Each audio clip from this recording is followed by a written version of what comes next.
for their mother. She had a husband and a child by then and made it clear she had no time. Winnie was single, still in college, and Marge saw no reason why Winnie's plans couldn't be deferred and her dreams put on the back burner. Winnie was the obvious choice of caretaker, and she didn't want to let her mother down. She had always given up so much for them. And Winnie didn't want to abandon her mother in her final months. She loved her and wanted to spend as much time with her as she could. Miraculously, and despite the doctor's dire predictions, her mother had hung on for 7 years and even rallied several times, but never long enough for Winnie to leave again. She fought a noble battle and finally died when Winnie was 27. By then it seemed too late to go back to college. She had a job, a house, a life, and New York and her dreams seemed as if they were on another planet. She was working as a cashier at a restaurant and got a better job at the local printing company after that. She met Rob 4 months after her mother died, and the time had drifted by like a river from then on, carrying her along with it. She didn't need a college degree for the job she had. Her own natural organizational skills and common sense were enough. It was hard to believe she and Rob had been dating for 11 years. She wasn't madly in love with him, but he was familiar and comfortable.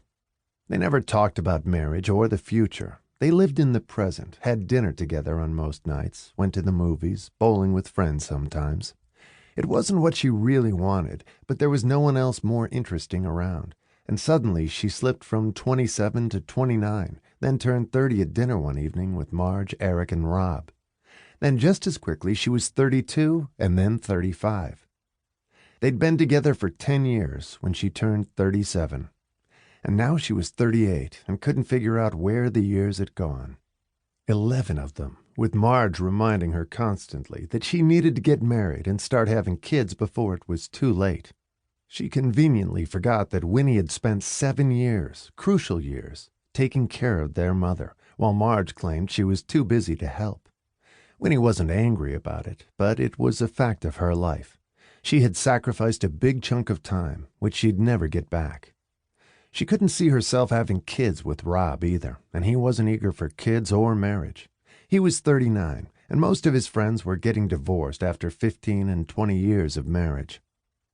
Marge and Eric had a good marriage and seemed happy enough.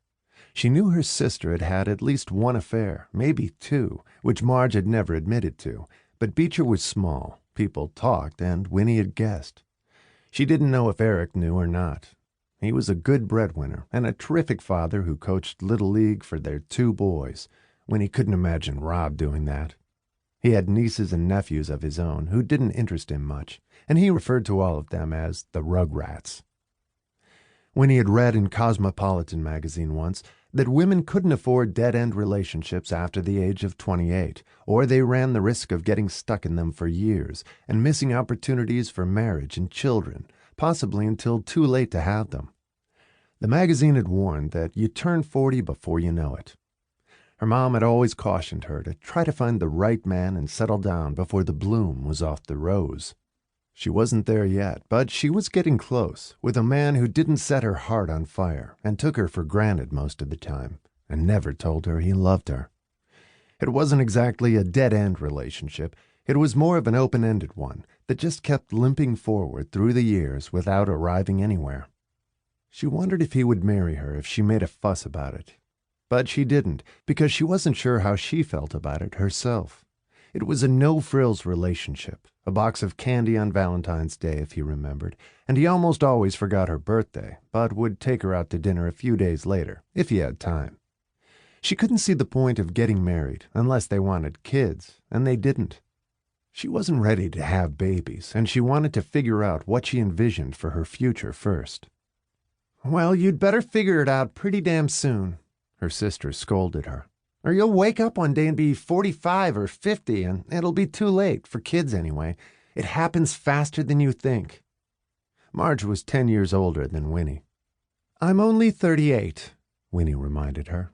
"Yeah, and it seems like just last week you were 28. You won't be young forever, Win." Marge always liked reminding Winnie that she was getting older. It made her feel more comfortable about being middle-aged herself. It had taken Marge and Eric a long time to get pregnant, and their boys were now 14 and 17.